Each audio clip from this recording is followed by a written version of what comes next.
the moment I collapsed. Dear friend, before I begin this story, let me ask you something. Are you someone who loves emotional stories that make you think about your own life, your family, and the choices you make every day? If yes, then make sure you like this video, subscribe to the channel, and turn on your notification bell so you never miss any of my stories. Also, tell me in the comments which part of the country you are watching from. I truly want to know where my friends are joining me from. My name is Ellie Marston, and I am 47 years old. I live in a quiet suburb in northern Kansas, the kind of place where people wave while driving past even if they do not know you. For most of my life, I tried to be the kind of woman everyone expected. A careful wife, a gentle mother, a steady coworker, a quiet neighbor. The type of woman who says yes even when she is tired, who gives even when she has nothing left, who forgives even when forgiveness feels like an open wound. But the day I came back from the clinic, tired and alone, I learned that trying to be everything for everyone can break a person in ways you cannot imagine. I still remember the smell of the clinic. It was cold, a mix of bleach and sadness. The kind of smell that tells you people walk through the doors every day with fear in their hearts and hope in their pockets. I had gone for tests. Tests I did not tell anyone about because, dear friend, you already know how people can be. The moment they hear something is wrong with you, they treat you like expired food. They study your face and wait for pity to show up. I did not want that. So I went alone. And when the doctor told me I needed to come back next week for more testing, something inside me went quiet. Not broken, just quiet, like a wind that suddenly stopped blowing. I stepped out into the afternoon sun, clutching my bag like it was my last friend on earth. My car keys trembled in my hand. I felt old, older than 47, older than every mistake I ever made. Maybe you know that feeling too, when your body is tired but your heart is even more tired. By the time I reached home, all I wanted was silence, a cup of tea, my blanket, maybe just 5 minutes where the world did not demand anything from me. The house looked normal from the outside, calm, still, but you know how life works. The quietest houses often hold the loudest secrets. I pushed open the door. And dear friend, the moment I stepped inside, my knees gave out. I collapsed right there in the hallway, my bag hitting the floor with a soft thud. Because what I saw inside my home was not peace. It was not comfort. It was not safety. It was the last thing I ever expected. Before I tell you what I saw, let me ask you, if you walked into your own home and discovered something so shocking that your heart forgot how to beat, what would you do? Would you run? Would you scream? Would you pretend you did not see it? Tell me in the comments. I really want to know how you would react, because maybe your answer will help someone else watching this. I lay there on the floor for a moment, trying to understand if my eyes were lying to me. But they were not. And that realization hit me harder than any diagnosis, any heartbreak, any betrayal I had ever lived through. The truth was right there in front of me. Waiting. Starring. Changing everything. And just when I reached for the wall to pull myself up, something happened. Something that made my entire body turn cold. Something that made me whisper, God, why me? When I finally pushed myself off the floor, the air inside my house felt different. Heavy. Like it was carrying a secret so painful that even the walls refused to hold it. I remember placing my hand on my chest, trying to slow my breathing. My heart was racing like it wanted to escape my body. I whispered to myself, Ellie, stand up, Just stand up. You have survived worse. But when I lifted my head, I saw it again. And dear friend, let me tell you the truth. Sometimes the things that hurt you the most are not the things that happen to you. They are the things you walk into when you least expect them. The moments that catch you unprotected. Right there in my living room, sitting on my couch like he owned the place, was my husband, Rowan. Except he was not alone. And that was why I collapsed.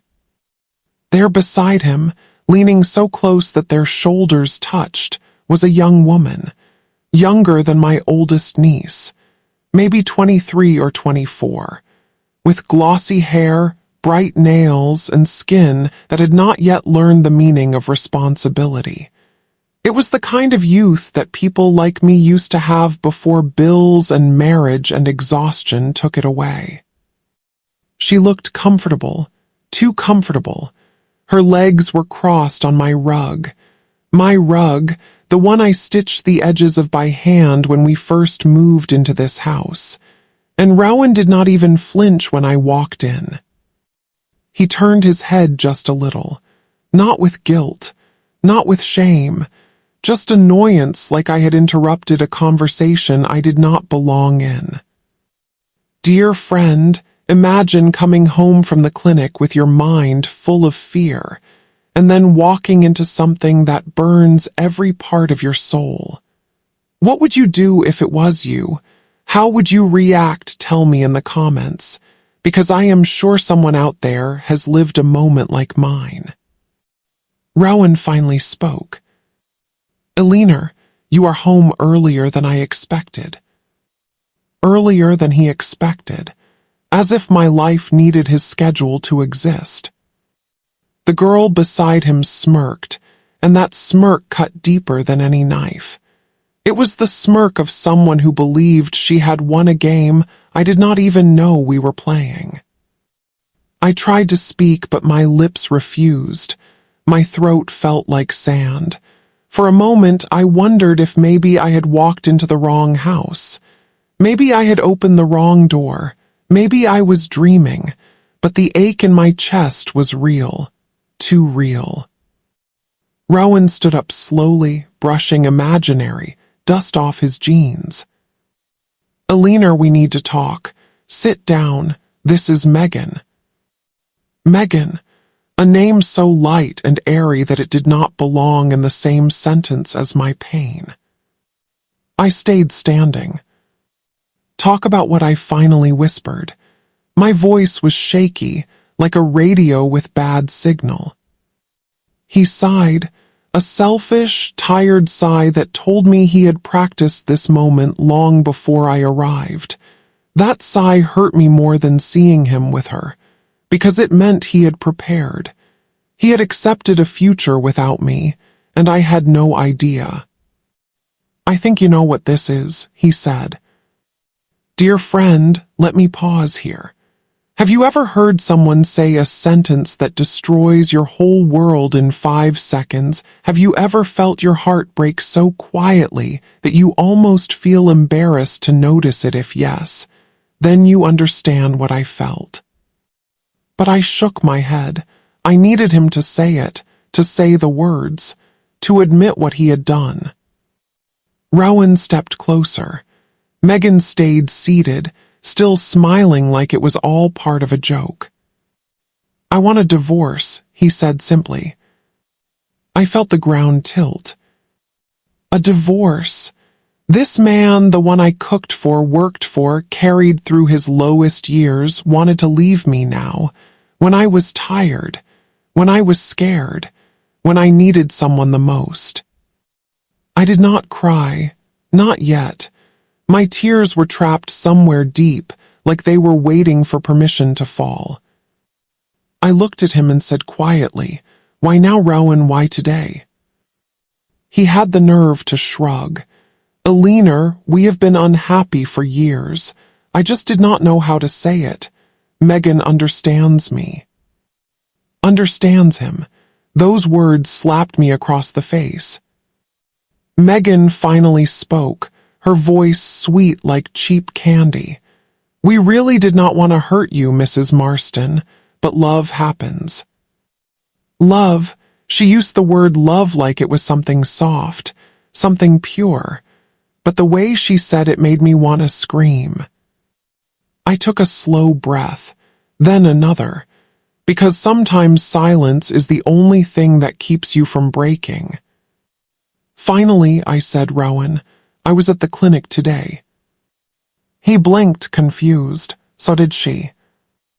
I continued, "My doctor wants me to come back for more tests, and I have been so scared these past weeks, so scared I could not sleep, and I went alone, by myself, while you were here doing this." For the first time, Rowan looked uncomfortable. He glanced away. Good, he should have. Megan rolled her eyes, like my fear was a boring detail in her perfect little story. I felt something rise inside me. Not anger, not bitterness, something calmer, something heavy, a quiet kind of strength. "Dear friend, do you know what that moment taught me? It taught me that sometimes pain wakes up the strongest version of you, the version that refuses to kneel." I stepped closer to Rowan and whispered, "You want a divorce, you will get one. But not because you found someone new. Not because you think you deserve better. You will get one because I refuse to stay in a place where my heart is treated like trash." Megan scoffed, but I ignored her. I grabbed my bag from the floor. My hands were trembling, but I did not let them see it. I walked past them slowly, calmly, like a woman who had lost everything but refused to lose herself. I reached the front door and paused. Then I said, "Rowan, whatever you think this is, it will not end the way you expect." And with that, I walked out of my own house, my own life, my own past. But dear friend, what I did not know was that this was only the beginning. The real storm had not even started. And the secret waiting for me outside was even bigger than what I found inside the house. When I stepped out of the house, the air felt colder than before. Not Kansas cold, not winter cold. It was the kind of cold that comes from shock. The kind that wraps itself around your bones and whispers, "Your life is not the same anymore." I stood on the porch for a moment, breathing slowly, trying to stop my hands from shaking. Inside my home, my husband and his young lover were probably whispering to each other, feeling bold, feeling victorious. But outside, something else was waiting for me, something I had not expected. My phone started ringing. At first, I ignored it. I thought it was Rowan calling to explain himself again, or maybe to apologize just enough so he could feel better about betraying me. But when it rang the second time, something in my heart told me to look. The screen showed one name. Lyndon. Now, dear friend, let me explain who Lyndon Hill is. Lyndon is my older brother, my only sibling, my childhood protector, the one person left in my family who still checks on me like I matter. But he is also the man who never calls unless something serious has happened. He lives in a small farming town 2 hours away from me, and he minds his own business. So if he was calling me at that moment, it could not be good. I answered the call with a weak voice. "Lyndon." "Eleanor, where are you?" His voice sounded tense, worried, not his usual relaxed drawl. Something was wrong. I swallowed hard. "I am outside. I just stepped out of the house." He paused for a long second. Then he said quietly, "I think you need to come here. Now." My heart tightened again, not the same pain I felt inside the house. This was different, sharper, more dangerous. "Why, what happened?" He hesitated. And when men like my brother hesitate, you know the truth is heavy. It is about Mom, he finally said. My breath caught in my chest. Mom. Dear friend, let me tell you a painful truth. When you are dealing with heartbreak in one part of your life, life does not wait for you to heal before hitting you somewhere else. Trouble does not take turns. It comes together, like a wave that wants to drown you. I whispered, what happened to her? Lyndon sighed. I could hear him packing. I could almost hear his boots sliding across the wooden floor of his hallway. Elena, she fainted again this morning. The neighbors found her outside. She was trying to feed the chickens and collapsed. They took her to the clinic in town. I felt dizzy. My mother had been struggling with memory issues, forgetting names, misplacing things, losing track of days, but fainting that meant things were getting worse. Is she awake? I asked. Yes, but she is confused. And Elena, she keeps asking for you. Those words crushed me, because while I had spent the morning trying to be strong at the clinic, and the afternoon being destroyed inside my own home, my mother had been calling my name somewhere else. Scared. Alone. I closed my eyes and whispered, tell her I am coming. I will, he said gently, but Elena, drive carefully, and one more thing.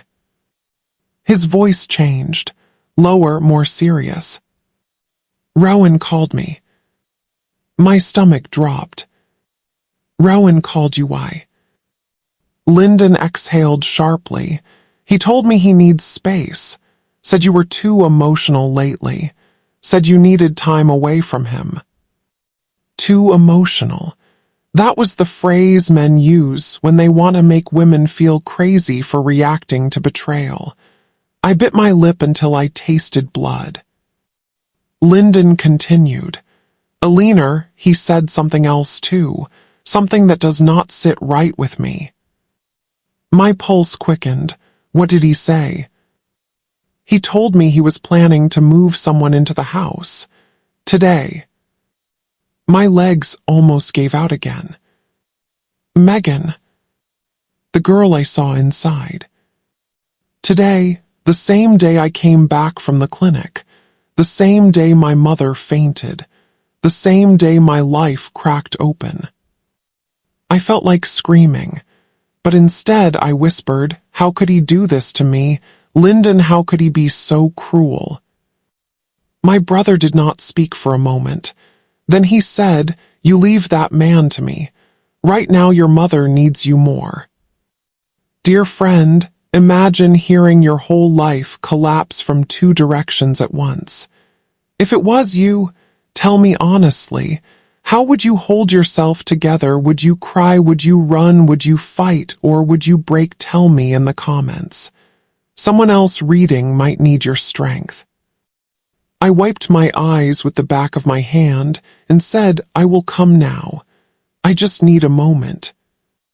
When I hung up the phone, I stood beside my car for a long time. The world around me was quiet. The sky was soft blue. A bird landed on the mailbox like nothing in the world was wrong. And in that moment, I realized something. My home, the place where I had spent 20 years building a life, no longer belonged to me. My husband, the man I trusted more than anyone, had traded me for a girl who could not even spell responsibility if you asked her to. And my mother, the woman who raised me, needed me more than ever. I slowly opened my car door, sat down, and placed my hands on the steering wheel. My fingers were trembling, but my voice was steady as I whispered to myself, Elena, you will not fall apart. Not today, not in front of them, not in front of yourself. I turned the key. The engine hummed like it understood the weight I carried. I drove away from the house without looking back. But dear friend, the moment I reached the end of the street, something shocking happened. Something that made my heart jump again. A black car was parked at the corner. And when I slowed down, the driver lifted his head and looked directly at me. His eyes were filled with a warning, as if he knew something I did not, as if he had been waiting for me. And that was the moment I realized my story was much bigger than Rowan, much bigger than Megan, much bigger than heartbreak. Because the man in that black car knew something about my mother that I did not. As I drove toward the corner of the street, the man in the black car did not move. He just watched me, not with anger, not with curiosity, with something much heavier, like he knew a truth I was about to face whether I wanted to or not. I slowed down, my hands tight on the steering wheel. For a moment, our eyes locked. His face was unreadable, calm, too calm for a stranger sitting on the edge of a quiet Kansas neighborhood. I rolled my window down just a little, enough for him to know I saw him, enough to show I was not afraid, even though my heart was beating faster than it had all day. He leaned forward. "Mrs. Marston," he said in a steady voice. The way he said my name made my skin prickle. Not many people use that name. Most call me a leaner. Only teachers, doctors, and people with official business use Mrs. Marston. I frowned. "Do I know you?" He shook his head. "But I know your mother." My stomach twisted. My mother, the woman who had collapsed this morning, the woman who had been asking for me, the woman whose memory was slipping away faster than any of us wanted to admit. I opened my door and stepped partly out of my car, careful, alert. "Who are you?" I asked. He lifted a badge, not too close, not too fast, just enough for me to see he was not some random stranger. The badge read State Protective Services. Protective Services, that was not something you hear about every day. I crossed my arms. "What do you want with my mother?" He looked around the neighborhood, almost like he was making sure no one could hear us. Then he leaned slightly closer and spoke quietly. "Your mother contacted our office about a month ago. She reported something serious, and we have been trying to reach you ever since." My breath caught in my throat. A month ago, I was working double shifts. A month ago, I was feeling tired all the time. A month ago, Rowan started staying out late and coming home smelling like perfume that was not mine. A month ago, my mother was already forgetting to turn off the stove. I whispered, "What did she report?" He hesitated. "Mrs. Marston, I cannot discuss details here, but your mother was afraid someone was trying to take something from her, something important, something legal." Legal, my mother lives on a small piece of farmland. She owns nothing except that land, her little chickens, and a lifetime of memories fading day by day. What could be that important? I felt my heartbeat rise again. The officer continued. "She also mentioned your name many times. She said she needed you to protect her. She said you were the only person she trusted." My eyes burned with tears I refused to let fall. Dear friend, have you ever felt guilt swallow your whole chest? Have you ever realized too late that someone needed you, but you were too distracted by your own storms to see it? Tell me in the comments if you have ever faced a moment like that. Someone out there may feel less alone if you share. I swallowed and asked, why did she not tell me this herself? He gave me a sad, patient look, because her memory is slipping faster than she understands. She was scared. She was confused. She kept losing her phone. Sometimes she forgot she even called us. My knees felt weak again, but I stayed standing. He continued, "Mrs. Marston, we received a call from the clinic in her town this morning. They told us she collapsed again. They told us to expect her condition to decline. And we were told that you are the only direct relative who can make decisions for her." My stomach twisted. Decisions? What kind of decisions? Before he could answer, I heard a door slam behind us. I turned. Rowan was standing on the porch, staring at us. Megan was right behind him, arms crossed, wearing my sweater. My sweater. The same one I wore last winter when I stayed up all night caring for Rowan after he got sick. He shouted from the porch, "Elena, what is going on? Who is that? If you needed to talk to someone, you could have told me." The nerve of him, the boldness, the absolute disrespect. The officer raised his eyebrows. "That your husband?" I said quietly, "Not anymore." Rowan stepped down onto the driveway. "Elena, we can talk about everything. You are making a scene." I clenched my jaw. A scene. That is what he called it. A scene. Betrayal in my living room was not a scene. Bringing another woman into my home was not a scene. Throwing away 20 years of marriage was not a scene. But me talking to an officer on the street was. I ignored him and turned back to the officer. "I am going to see my mother now. If there is something I need to know, something about her safety or her land or whatever she reported, you can tell me at the clinic." He nodded. "I will meet you there. Drive safe." He pulled away slowly, leaving me standing there with a heart full of fear, anger, and confusion. Rowan walked toward me, lowering his voice like he suddenly cared. "Elena, what is going on?" I stared at him, at the man I once trusted, and said calmly, "You do not get to ask me that anymore." I got into my car and closed the door before he could speak again. Megan shouted something behind him, but I did not listen. I did not want their voices in my head anymore. I took a deep breath, then drove away from the house that no longer felt like mine.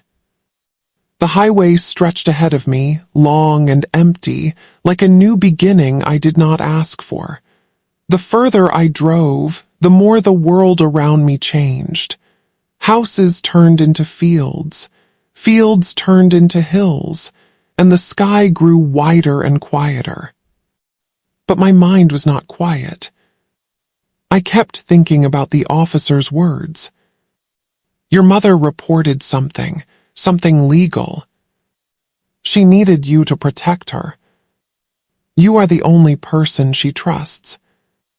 What could she have possibly discovered? What could be so serious that she called the state?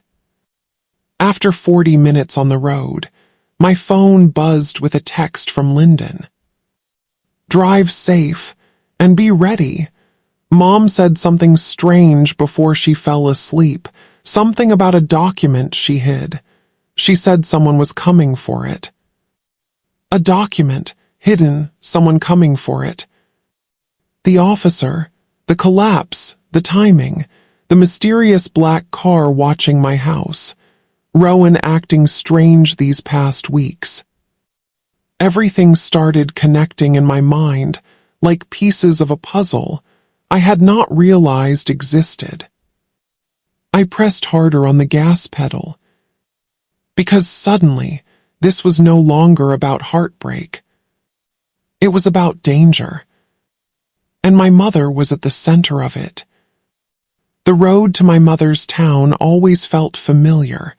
I had driven it so many times in my life that I could almost do it with my eyes closed. When I was little, my father used to take this same road in his old blue pickup truck. He would whistle the same tune over and over while my mother sat beside him snapping green beans into a bowl. Back then, the world felt simple, safe, honest. But that day, the road felt different. Every mile I drove felt heavier. Like the closer I got to my mother, the closer I came to a truth I was not ready to face. The memory of Lyndon's message kept playing in my head. Mom said something strange before she fell asleep, something about a document she hid. She said someone was coming for it. A hidden document, someone after it, my mother collapsing, a state officer watching my house, my husband moving another woman in before I even had time to breathe. Too many things happening at once, too many pieces falling on top of each other. The question sat in my mind like a stone. What could she possibly have that someone wanted? After almost an hour on the road, the small farming town finally appeared. The wide fields, the old grain tower, the quiet streets. Nothing ever changed here, nothing except the aging of the people who lived in it. The clinic sat on a corner near the feed store. I parked my car and sat still for a moment. My hands were trembling again. I whispered to myself, "Alina, you need to be strong. She needs you." I stepped out of the car and walked inside. The smell of the place hit me immediately. Clean floors, old magazines, a faint scent of hand sanitizer, the kind of place where worry hangs in the air like dust. A nurse at the desk looked up. She recognized me at once. "You must be Alina," she said gently. "Your brother is in room 3 with your mother." I thanked her and walked down the hallway. Every step felt like it carried years of memories. My mother teaching me how to braid my hair. My mother holding my hand on my first day of school. My mother singing while washing dishes. And then the memories of the last year. Her repeating questions. Her forgetting simple words. Her looking at me sometimes like I was a stranger. I reached the door and pushed it open slowly. My mother was lying on the bed, her gray hair spread around her pillow like soft feathers. Her eyes were half closed, but she looked peaceful. Lyndon sat beside her, holding her hand with the same protective touch he always used. He looked up when he saw me. His eyes were tired but relieved. "You made it." I walked to the bed and touched my mother's arm. She opened her eyes, squinted for a second, and then a soft smile spread across her face. "Ellie, my girl." I felt my throat tighten. She had not called me Ellie since I was 9 years old. I leaned down and kissed her forehead. "I am here, Mom. I am right here." She blinked slowly. "You took too long." I smiled sadly. I came as fast as I could. Lyndon stood up and nodded toward me. "I will let you two talk."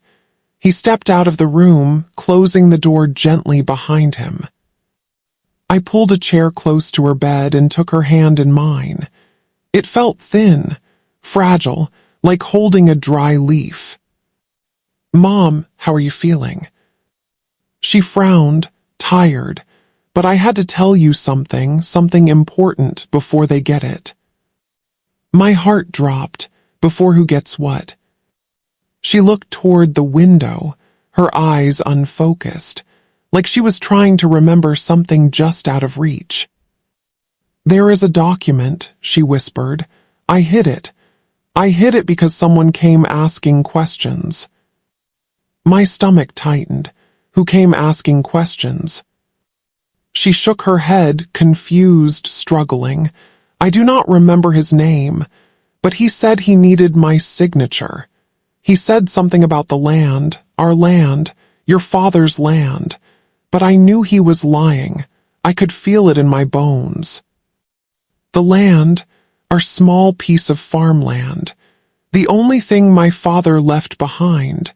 But why would anyone want that tiny plot? It was barely worth anything, unless someone knew something we did not.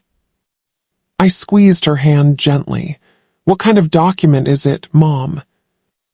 Her breathing grew shallow. Her voice almost disappeared. I hid it so no one could take it. The man who came, he said he was from the county office, but his badge did not look right. And he kept asking questions about you, about where you live, about your marriage, about money. My heart started pounding harder. Someone came to her pretending to be from the county, someone pretending to be official, someone asking about me, someone asking about Rowan. Rowan, a cold shiver ran through my body. I whispered, Mom, where did you hide the document? She turned her head slowly. Her eyes looked glassy, distant. In the place where your father left the first thing he ever gave me. I froze. The place where my father left the first thing he ever gave her. Dear friend, let me ask you something. Have you ever been given a clue that makes sense and no sense at the same time, something that hits your memory, but does not land clearly? Tell me in the comments if you ever had to search for something with nothing but an old sentence to guide you. I leaned closer to her. Mom, what was the first thing Dad ever gave you? She smiled faintly. Something small, something special. Inside the old barn, the one behind the chicken coop. He carved our names inside the wood, inside the wall. The document is behind it.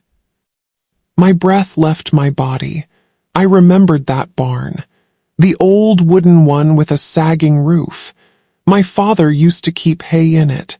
When I was a child, I used to hide inside it during thunderstorms.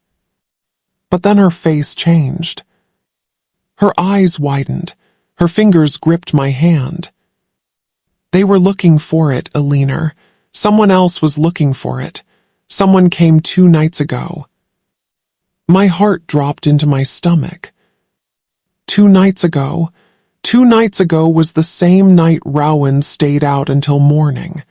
The same night he claimed he fell asleep at a friend's house. The same night he was acting strange. I felt dizzy. Who came? Mom, who came 2 nights ago? She shook her head, struggling. It was dark. I could not see his face, but he was tall. He had a truck, and he was angry when he could not find it. He kept saying she hid it. That old woman hid it. I stared at her, my blood turning cold. A tall man with a truck, angry, looking for something hidden. I whispered, Mom, did he hurt you? She shook her head weakly. No, he left when the dogs barked. But Ellie, listen to me. You must never trust anyone who asks about the land, not even your husband, especially not him. My heart cracked. She knew something about Rowan. Before I could ask anything else, her breathing changed again. Slower, softer, she closed her eyes. Mom. She whispered one last thing before sleep pulled her under. Protect it, Ellie. Protect it before they come again. I sat there frozen, staring at her sleeping face. Protect it from who? Protect it for what? Protect it why? A knock sounded on the door. I looked up.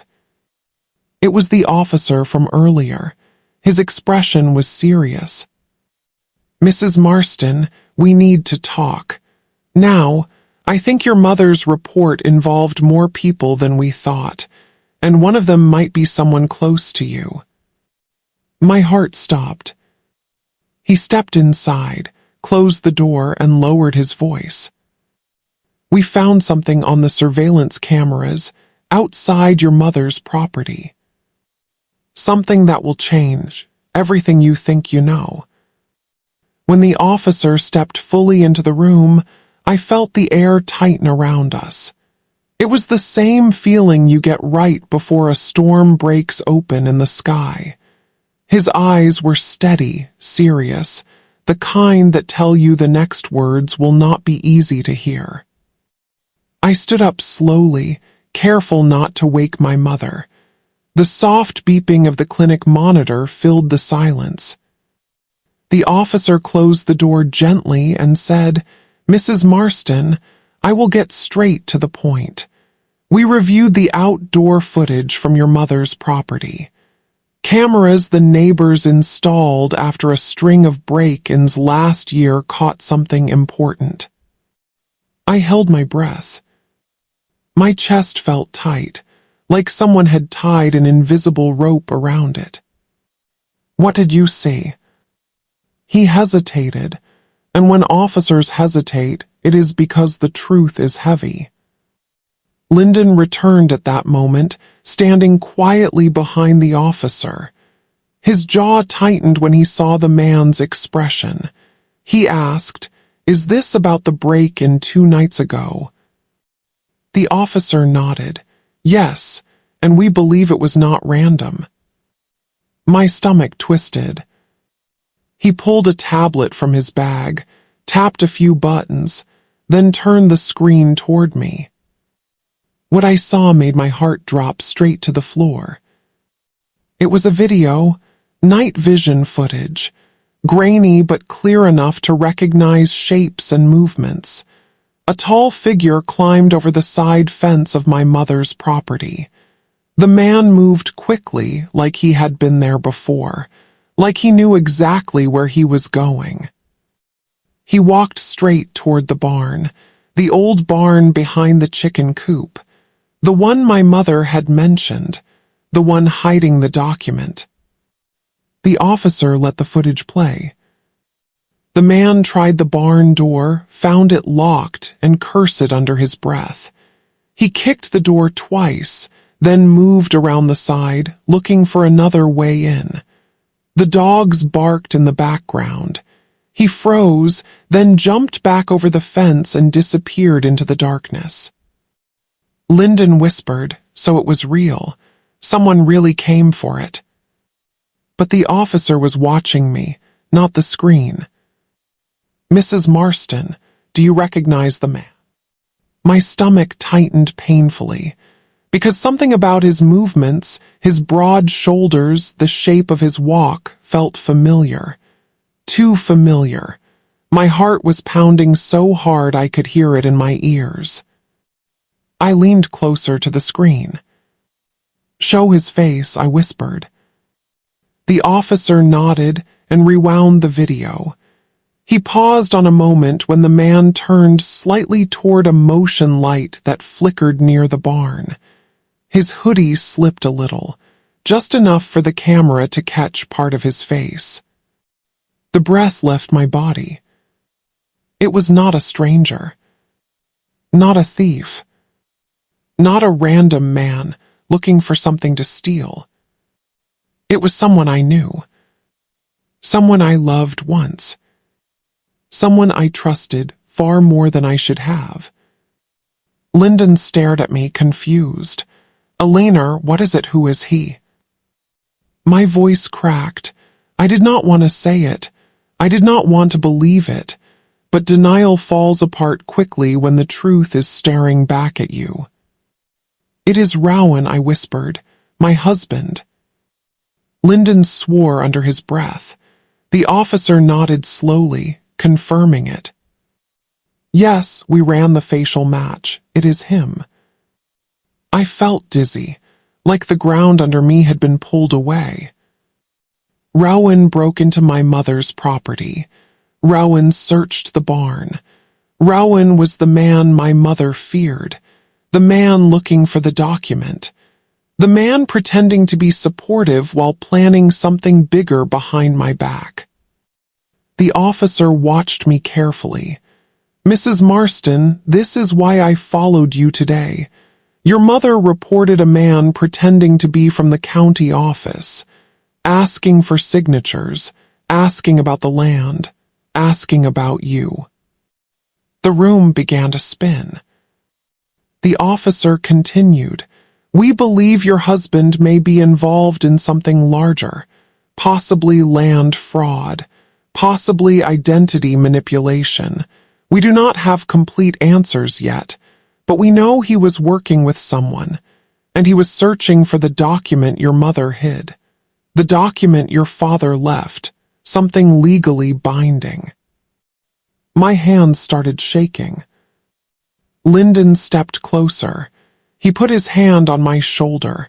"Ellie, listen to me. We will get to the bottom of this, but you need to stay calm." Calm? The word felt like an insult. How was I supposed to stay calm when the man I married, the man I stood beside for 20 years, had been sneaking around behind my mother's property 2 nights ago? He had been there, trying to break in. And the same night he came home late.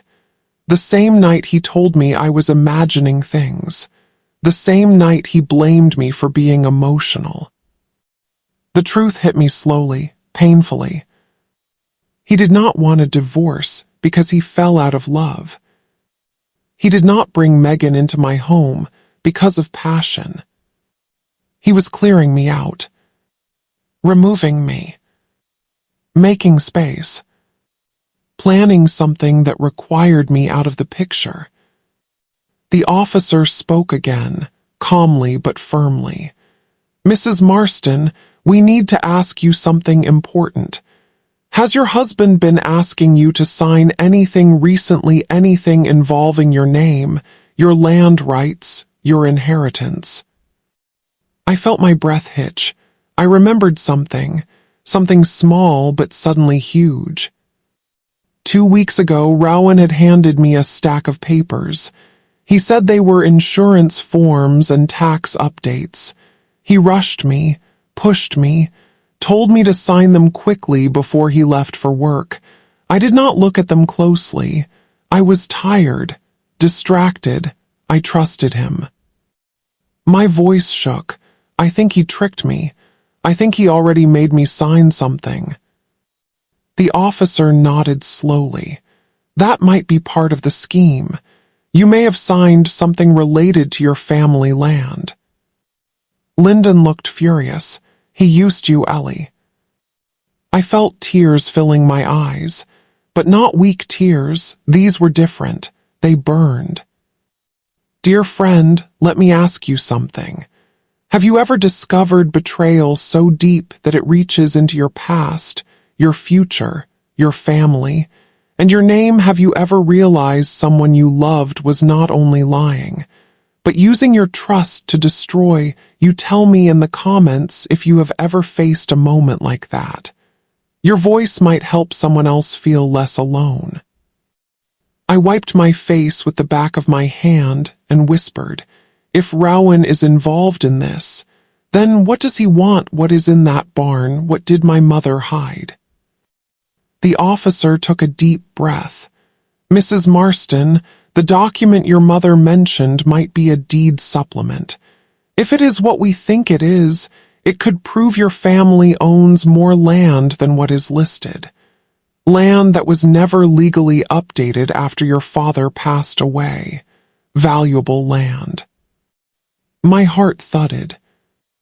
Valuable land. Hidden paperwork. A fraudulent husband. A lover in my house. A break-in at the barn. The pieces fell together. Rowan was not after love. He was after property. He was after money. He was after security for himself and his new life. And I was the obstacle he wanted to remove. The officer lowered his voice. "We need to go to the barn. We need to find the document before he does. And Mrs. Marston, we need you to know something else." I looked up slowly. My chest was tight, my breath uneven. He continued, Rowan is not working alone. There is someone else involved, someone connected to him, someone who visited your mother earlier than we knew. I frowned. Who? The officer hesitated again. Then he said the name I never expected. Megan. My body went cold. The girl on my couch. The girl wearing my sweater. The girl laughing in my home. She was not just a mistress. She was part of the plan. The officer slipped the tablet back into his bag and said, Mrs. Marston, the next 24 hours are critical. We need you to stay close to us, and we need to reach that barn before they do. I stood there, frozen, staring at my sleeping mother. The man I married was not done with me. And the girl he brought into my home was not just a replacement. She was a partner in something bigger, something dangerous, something that had already begun. I walked out of the clinic room with the officer and Lyndon, but my mind stayed behind, floating somewhere between shock and anger. The hallway lights were too bright, too white, too loud. Every step sounded like it echoed through a life that was suddenly cracked open. Rowan and Megan. My husband and the young woman in my house. Working together. Planning something. Smiling in my face while digging under my feet. Lyndon walked beside me, watching my expression carefully like he was afraid I might fall apart. But I was not breaking. Something stronger was forming inside me. Slow, hot, steady. Dear friend, let me ask you something. What would you do if the two people who shattered your trust were standing under your roof every day, drinking your coffee, sitting at your table, and smiling at you like nothing was wrong? Would you scream? Would you throw them out? Would you pretend? Until you had proof, tell me in the comments. Your answer might help someone who is living the same pain. Outside, the sky was beginning to dim, turning that soft evening blue that makes shadows longer and secrets heavier. The officer turned to us. We need to head to the property now, before anyone else does. I nodded. My voice came out small. I am ready. Lyndon hesitated. Ellie, you should not go alone. I looked at him. I am not alone. You are coming, right? He nodded without a second thought. Always. We followed the officer to his patrol car. Lyndon climbed into his truck behind us. As I sat in the back seat of the patrol car, I watched people walking in and out of the clinic, holding hands, hugging loved ones, drinking coffee. Their lives looked normal. Mine felt like it was being ripped apart and rearranged at the same time. When we pulled out of the parking lot, I felt my phone buzz. A message from Rowan. Coming home late again. Don't wait up. My hands trembled. He had no idea I had seen the footage. No idea the officer had warned me. No idea his plan was falling apart. A second message came. Love you. Love me.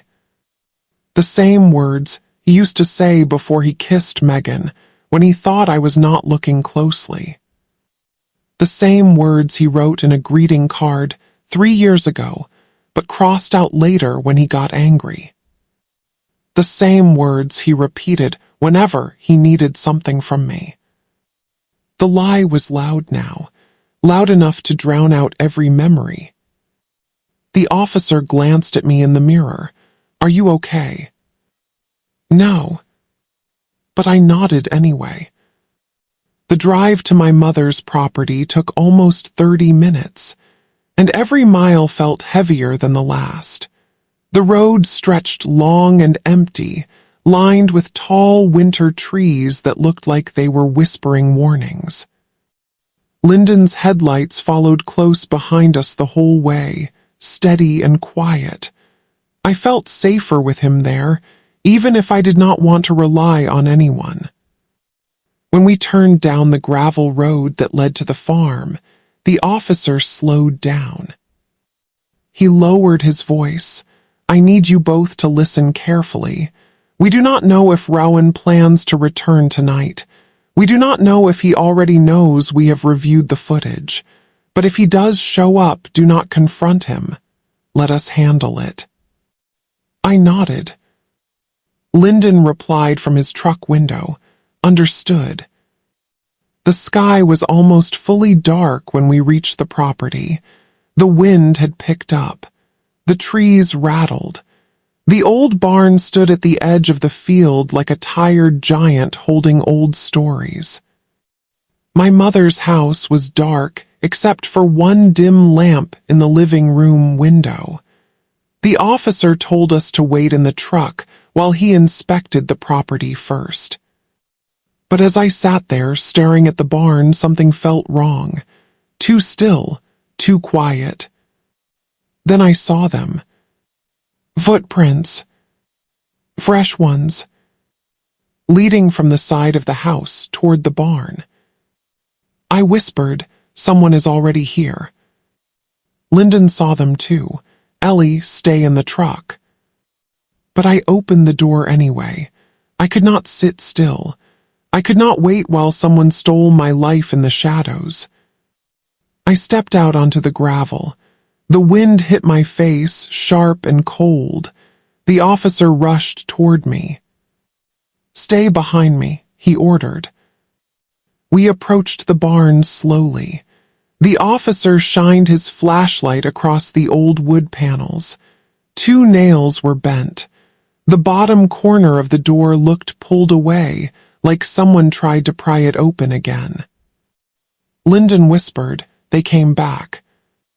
The officer tried the handle. The lock was still in place, but something was wrong with the air around us. It felt charged, alive, like someone was watching. I stared at the small window on the side of the barn. The glass looked different, clean, like someone had wiped it recently. I stepped closer. That was when I saw it. A fingerprint. A fresh one. Pressed against the glass, smudged from the inside. Inside. My heart jumped into my throat. "Officer, someone is inside the barn." He raised his weapon immediately. "Stay back." He moved to the door, pulled hard, and the lock cracked loose. The door swung open with a loud, groaning sound. Inside the barn, the air was thick with dust and old hay. The officer stepped in first, flashlight raised. Lyndon followed him. I stayed behind them but refused to go back to the truck. Rows of old tools lined the walls. The broken tractor my father never finished repairing sat in the corner, half covered with a sheet, and at the far end of the barn was a wooden shelf. The shelf my mother had pointed toward before I left the clinic. But something was different. The objects on the shelf had been moved. A few boxes were shifted. A small metal tin was open, and the loose board behind it was sticking out slightly. Someone had tried to search it. Someone had been here. Someone was maybe still here. The officer scanned the room slowly. "Anyone in here step out now." Silence. Not the soft silence of emptiness. The sharp silence of hiding. I felt my chest tighten. The officer walked toward the shelf. He reached for the loose board slowly, carefully. Then a sound came from behind us. A soft creak, a shift of weight on an old wooden beam, a breath, a whisper. Someone whispered, "Don't move." Not to us, To someone else. The officer spun around. Show yourself. From the shadows behind the tractor, a figure moved. My throat closed, my knees weakened. Because as the figure stepped into the light, wearing a dark jacket, hair tied back and fear across her face, I recognized her instantly. It was Megan, standing in my father's barn. At night, holding something in her hand. Something small. Something folded. Something that looked like a document. I gasped. She looked at me, eyes wide, whispering my name in shock. Elena. And behind her, hidden in a darker corner, a second shadow moved. Someone else was with her. Someone tall. Someone familiar. Someone stepping forward slowly. Like he had been waiting for this moment. Rowan. He stepped into the beam of light. His eyes were not loving. Not soft. Not the eyes of a husband caught in a mistake. They were cold. Focused. Threatening. He looked at me like I was the problem he still needed to solve. Rowan stepped fully into the light, and for the first time in 20 years, I did not recognize the man in front of me. His face was tight, controlled, almost empty.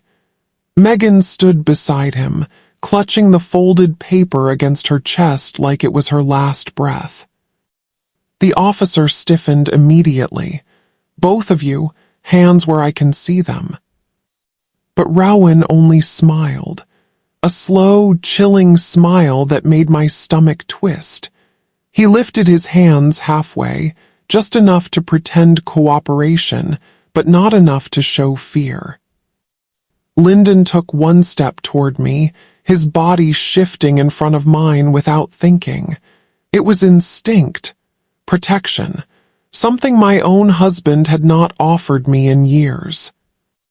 Megan whispered, Rowan, we should go, now. But Rowan ignored her. His eyes were locked on me. Elena, why did you come here? You were not supposed to be involved. None of this had to touch you. I stared at him, my voice low and shaking. You came into my mother's barn. You lied to me. You broke into her property. And now you are telling me this was not supposed to touch me. He sighed like I was a child who could not understand simple directions. I was trying to handle things quietly. You complicated everything. The officer raised his voice. Rowan Marston, step away from the young woman and drop whatever you are holding. Rowan did not move. Instead he said, Officer, let's not make this dramatic. I am not armed. I am not dangerous. I just need the paper Megan is holding. It belongs to us. Us. That single word hit me like a slap. Dear friend, can I ask you this when someone betrays you so openly, so boldly, so fearlessly? Does it hurt more because of the lie or because of how shameless they are about it? Tell me in the comments. Someone might learn from your pain. Megan held the document tighter. Her voice cracked. Rowan, maybe we should just tell her. Tell the truth. This is already bad. He turned sharply toward her. Do not start. We are too close. The fear on her face told me something powerful. She was not the mastermind. She was not the one running the plan. She was the follower, the puppet, the girl used by a man who promised her a future if she obeyed. My anger softened for a moment. She was young, confused, trapped in a web she did not understand. But not innocent. Never innocent. The officer spoke again. I am asking one last time. Step away. This property is under investigation. Rowan dropped the smile. His eyes darkened. You do not understand what is at stake. Lyndon stepped forward. Why don't you explain it then? Why don't you tell her what you have been doing behind her back? Rowan shot him a cold, sharp look. You stay out of this. You always had feelings for her. Everyone saw it. You just waited for me to fall so you could play hero. Lyndon's jaw tightened, but he did not move. I could feel my heart pounding in my throat, but I kept my voice steady. Rowan, what is that document? Why did you want it? He hesitated, and for a moment I saw something flicker in his eyes. Fear, greed, pressure. Then he said, your father signed a land addendum years before he died. Land that was never put in the public record. Land worth over 7 figures now. And if you had listened, if you had trusted me, we could have claimed it together.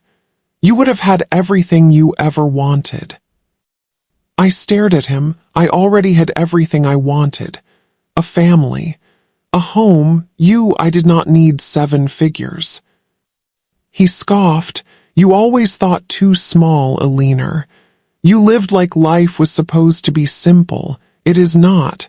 It is about taking chances, about power, about building something big. Something big. That was what he wanted. That was why I was always in his way. That was why he pushed me aside. That was why he needed Megan. Someone younger, someone easier, someone who did not ask questions. The officer stepped closer. Rowan, move away from her. Now. But Rowan finally snapped. He grabbed Megan's wrist and pulled her forward. She cried out softly, startled. He ripped the document from her hand and held it behind him. Lyndon swore, let her go. Megan tried to pull back. Rowan, please stop. This is too far. He whispered something to her, something low, something that made her eyes widen with new fear. She shook her head. Rowan, you said no one would get hurt. You said this was only about paperwork. You never said it would come to this. He hissed, shut up. The officer circled slightly, keeping his flashlight and hand steady. Rowan, you are making this worse. Rowan looked at me again, as if I personally ruined every part of his life, as if I should apologize. You forced my hand, Elena. You always had to fix things, always had to dig. If you had left it alone, we could have finished the deal. We could have moved on, all of us. All of us. He saw a future with Megan. He thought he could erase me. He believed I would step aside quietly. But there is something he never understood. Quiet women are not weak. We are not blind. We are not easy to erase. We wait. We listen. We learn. And when the moment comes, we rise. I lifted my chin and said softly, Rowan, you are not taking my father's land, and you are not taking my life. For the first time, he looked rattled, just slightly, but enough. Megan whispered, maybe she should have it. Maybe this is a sign, maybe we should stop. Rowan turned on her. Are you stupid? This land is everything. It is our future. Without it, we have nothing. She flinched. His words hit her harder than his hand ever could. In that moment, I realized Megan was not just used. She was trapped, misled, promised things no one could give her. She thought she was in love, but she was in danger just like me. I took a slow step forward. Megan, look at me. She met my eyes, tears forming. This is not love, I said. Love does not hide in barns. Love does not steal. Love does not hurt you to gain something else. Her lip trembled. Rowan snapped, "Stop talking to her. This is between us." "No, this is between all of us." The officer raised his voice. "Everyone step away from each other now." But Rowan panicked. I saw it in his eyes. He knew the moment was slipping from his control. He clutched the folded document tighter. Then he made the worst mistake he could have made. He tried to run. He shoved Megan aside, darted past the tractor, and bolted toward the open barn door. The officer yelled, "Stop right there." Rowan sprinted toward the dark field outside, clutching the paper like a lifeline. Lyndon yelled, "Ellie, stay back." But I did not. Something inside me snapped open. I ran out of the barn after Rowan, the cold night air hitting my face as I stepped into the darkness of the field. My whole life rushing behind me. My future standing in front of me. My father's legacy stolen in his hands. I yelled his name. "Rowan!" He turned slightly, just enough for the moonlight to hit his face. And that was when he slipped, stumbled, fell hard, and the document flew out of his hand, spinning through the air, landing somewhere in the tall weeds. The officer and Lyndon were only seconds behind me. Rowan tried to scramble up, reaching blindly through the grass for the paper. But the night was too dark, the weeds too high, the ground too uneven. I stepped toward him slowly, breath shaking, heart pounding. The officer shouted for him to stop moving. But Rowan turned toward me, face twisted with rage and fear, and yelled something I never expected to hear in my life. "Ellie, if I cannot have this land, then no one will." Before he could move again, before I could understand his meaning, before anyone could react, Rowan suddenly reached into his jacket. My heart dropped. The officer shouted, "Do not move." Rowan pulled something out quickly, and in the moonlight I saw the shape. Not a gun. Not a knife. Something else. Something worse. It was a lighter. And just inches away from him was dry winter grass.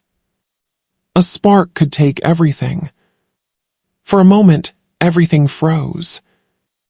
Rowan kneeling in the dry winter grass. The officer shouting for him to stop. Lyndon rushing toward me. Megan standing in the barn doorway, trembling.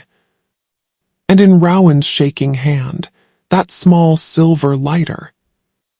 I stared at him, hardly breathing, as he flicked the lid open with a sharp metallic sound. The click echoed across the field like a warning bell. "Rowan, stop," I whispered. He did not even look at me at first. His eyes were locked on the ground like he was ready to burn the whole world if that was the only way to keep control. He flicked the lighter once. A small flame appeared. My heart nearly stopped. "Dear friend, tell me something.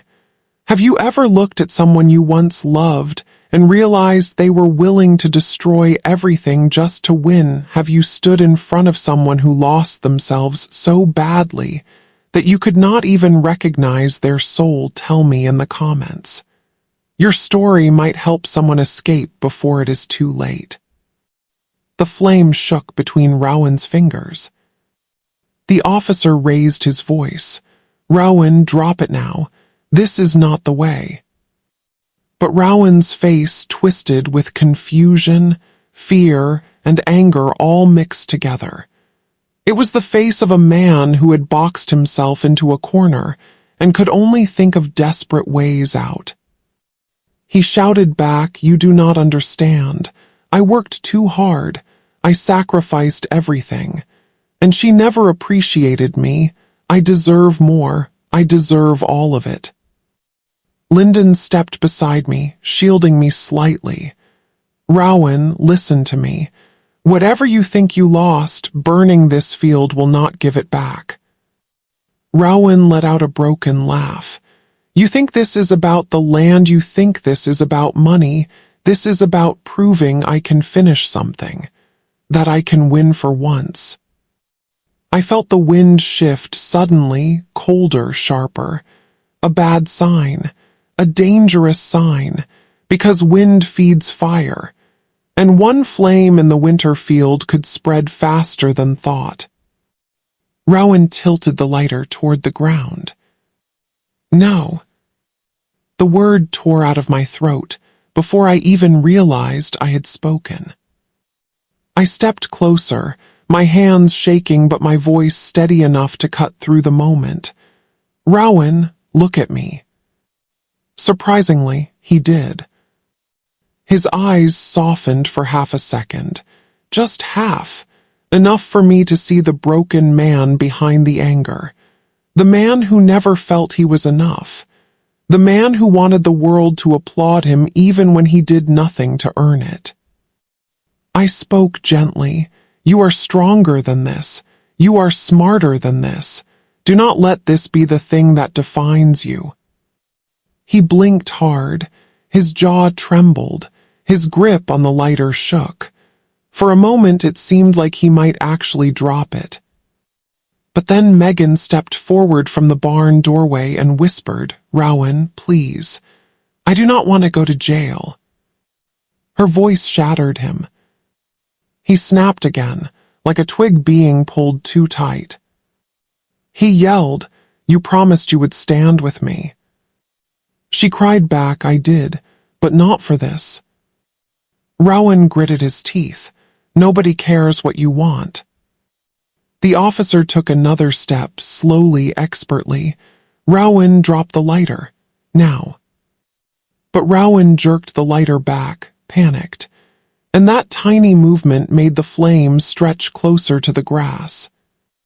"No, no, no." Lyndon grabbed my arm. "Ellie, get back." But I did not move. Something inside me would not let me. I took one more step toward Rowan, slowly, carefully, like approaching a wounded animal that might attack or collapse. I said softly, "Rowan, look around you. Look at what you are doing. Not to the land, not to some title, to yourself, to us, to the people who cared about you. You are better than this moment. Please stop." For a second, I truly thought he would. He closed his eyes. The flame wavered. His arm loosened. His breath shook. But then a gust of wind blew across the field. The flame stretched again, hungry. And Rowan made the choice. He dropped the lighter. It fell toward the grass in slow motion. The officer lunged. Lyndon lunged. Megan screamed. I held my breath so tightly, it felt like my ribs might break. The lighter hit the ground. Time stopped. No fire. Just darkness. The flame had gone out before touching the grass. The officer grabbed Rowan instantly, pinning him face-down in the dirt. Rowan let out a raw, furious howl. "You ruined everything," he screamed. Lyndon rushed to the spot where the lighter fell, patting the grass to make sure nothing was burning. It was safe. Barely. I stood there shaking, completely undone. Rowan fought against the officer until his strength ran out. When the handcuffs clicked, he finally stilled. But not calmly, not peacefully. His chest rose and fell with heavy, angry breaths. Megan collapsed to her knees, sobbing into her hands. She kept saying the same words over and over. I did not know. I swear I did not know he would go this far. Lyndon walked over to me slowly. Ellie, are you hurt? I tried to speak, but only air came out. It was over, or so I thought. But when the officer lifted Rowan to his feet and turned him toward the patrol car, Rowan twisted his head toward me and said something that made my blood run cold. It is not over, Alina. You still do not know everything. Someone else is in this, someone closer than you think. His voice was low, deliberate, confident. The officer shoved him forward, but Rowan kept his eyes on me until he was fully out of sight. I stood frozen, staring into the dark field, wondering who else could possibly be part of this nightmare.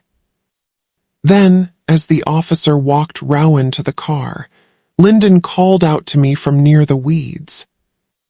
Ellie, you need to see this. My heart thudded painfully.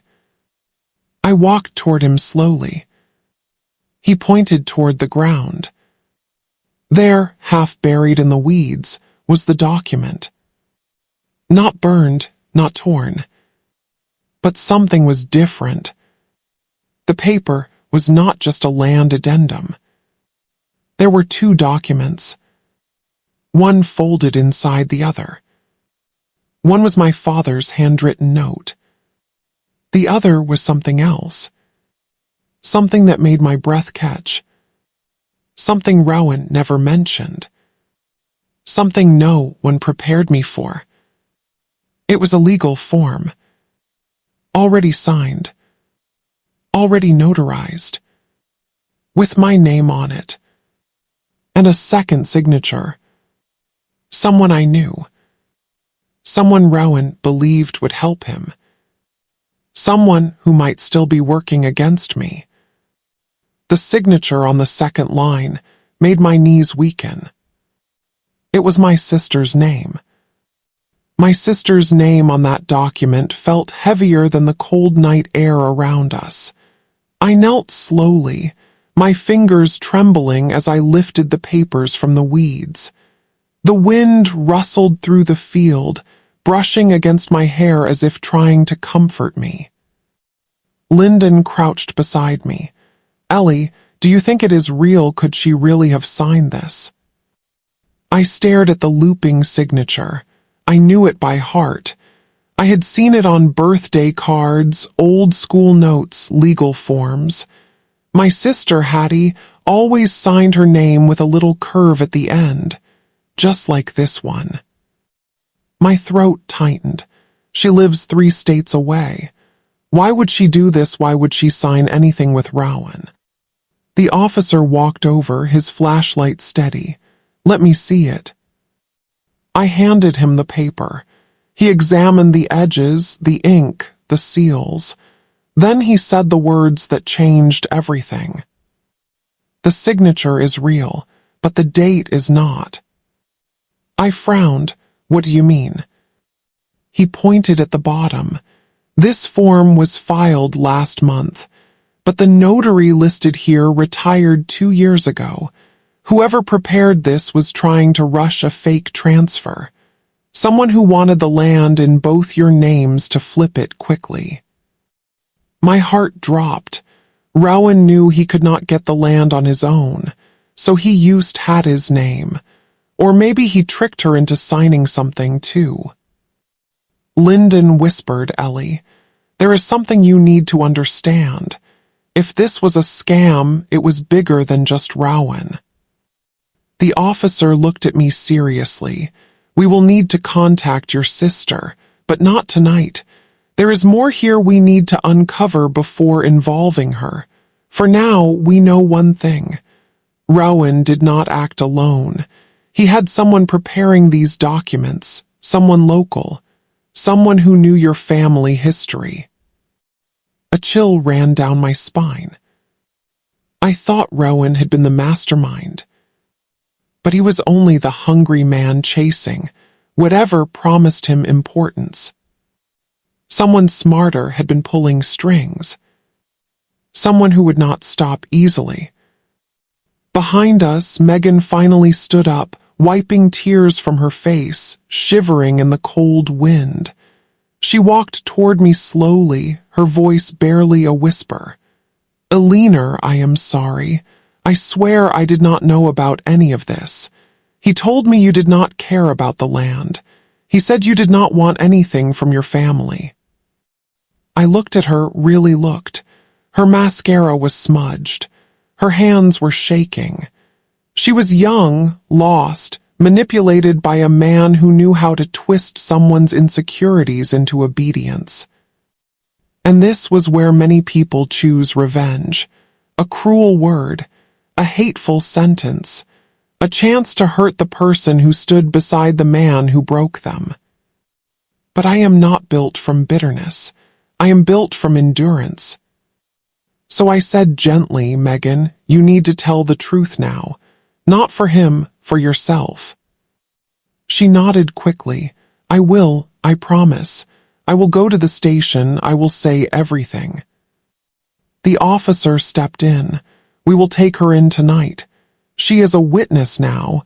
She might even be a victim in parts of this." Megan stepped away with the other officer who had arrived. Her silhouette disappeared into the patrol car.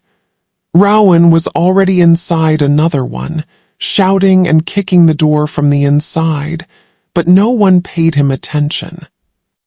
Lyndon placed his coat around my shoulders. "You should sit down. You are freezing." But I shook my head. "Not yet. There is one more thing I need to know." I turned to the officer. If my father hid this document, if he kept it out of the public record, then what was he protecting? Why hide land that could help us? The officer nodded toward the barn. "Maybe the answer is inside." We all walked back into the barn. The night was dark and silent, the moon casting silver light through the broken panels. The old shelf still stood where my mother had pointed. I ran my hand along the rough wood until I felt a small metal latch hidden under a panel. Lyndon caught the shift in the board. "Here, try pulling this." I tugged once. It did not move. I tugged again, harder, and the board slid open with a soft groan. Inside was a small metal box, dusty, unopened, waiting. My heart pounded as I lifted it carefully and set it on a bale of hay. The officer stood behind me, watching quietly. I flipped the latch. The box clicked open. Inside were letters, stacks of them, dozens, tied with faded blue ribbon. My father's handwriting curled across the envelopes. "For my girls." My breath caught. Lyndon whispered, "These are for you and Hattie." The officer encouraged softly, "Open one." My hand shook as I picked the top letter. The paper was delicate, yellow with age, but still strong. I slid it open slowly and began to read. "My dear Eleanor, if you are reading this, it means I am gone, and it means the land is now in danger. Your sister and I argued about this too many times. She wanted to sell. I did not. I knew there were people waiting to take it from us. People who saw its value and not its heart. I hid the addendum because I wanted you to decide together after my passing. Not under pressure. Not through manipulation. I trust your judgment. Choose wisely. Protect what matters, not the land, the legacy. With love, Daddy." The words blurred as tears filled my eyes. So the truth was simple. My father hid the land to protect us. Hattie did not betray me. Rowan forged her signature. And the person helping him had been digging for years for the chance to steal it. Lyndon put a hand on my back gently. "Ellie, this changes everything." I folded the letter back into the envelope and wiped my tears. The officer stepped forward. These letters, this box, and the addendum will protect you. Rowan cannot claim anything, and once we find whoever helped him, they will answer for every lie. I took a deep breath. For the first time in months, I could breathe fully. Deep, strong, clear. The storm had passed. Not because I fought with anger, but because I stood with courage. Because I listened to the truth. Because I chose strength without noise. We stepped out of the barn, and I stared up at the midnight sky. The stars looked brighter, like the darkness had pulled back just enough for hope to shine through. Lyndon looked at me carefully. "What are you going to do now, Alina?" I smiled slowly. Something honest, something new, something that is mine. He nodded. "Then I am here, whatever you choose." The patrol cars drove away with Rowan and Megan, their lights fading into the distance. The farm fell quiet again, like it was finally able to rest. I looked back at the barn one last time, feeling my father's presence in the wind. Then I whispered, "Daddy, I will protect what matters. I promise." And as I walked back toward the house, I felt something I had been missing for a long time. Peace. Pure, steady peace. Dear friend watching this, if you made it to the end of this story, before you leave, please like this video, subscribe to the channel, and turn on your notifications so you do not miss more emotional and powerful stories like this. And tell me in the comments what part of the country you are watching from. Your support keeps this storytelling family growing every single day. Thank you for staying with me to the end.